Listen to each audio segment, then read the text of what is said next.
29 bank অ্যাকাউন্টের লেনদেন 665 কোটি টাকা, অবৈধ সম্পদ 146 কোটি টাকার। মাত্র 10 বছরে ক্ষমতার অপব্যবহার করে অসাধু উপায়ে এসব অবৈধ সম্পদ অর্জন করেছেন সাবেক আইনমন্ত্রী আনিসুল হক।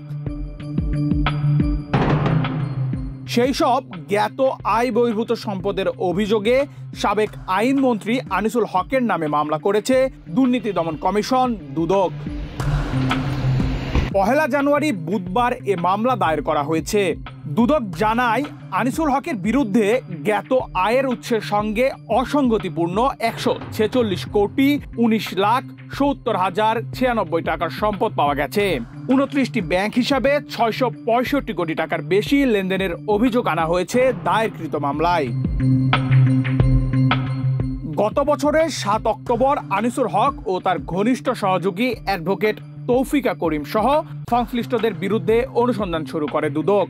সরকার পতনের পর গত 13 আগস্ট ঢাকার সদরঘাট এলাকা থেকে আনিসুল হককে গ্রেপ্তার করে পুলিশ। এরপর তাকে কয়েকটি মামলায় গ্রেপ্তার দেখিয়ে রিমান্ডে নিয়ে জিজ্ঞাসাবাদ করা হয়েছে। বিগত 3টি জাতীয় সংসদ নির্বাচনে ব্রাহ্মণবাড়িয়া 4 আসন থেকে জয়ী হন তিনি। 2014 সাল থেকে আইনমন্ত্রীর দায়িত্ব পালন করে আসছিলেন আনিসুল হক।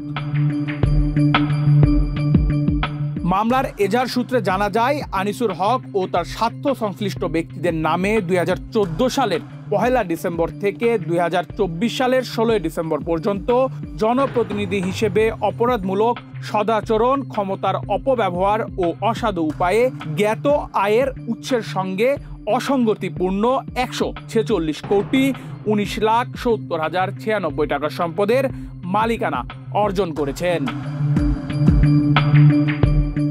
নেহাল আহমেদ প্রান্ত, বাংলাদেশ প্রতিদিন।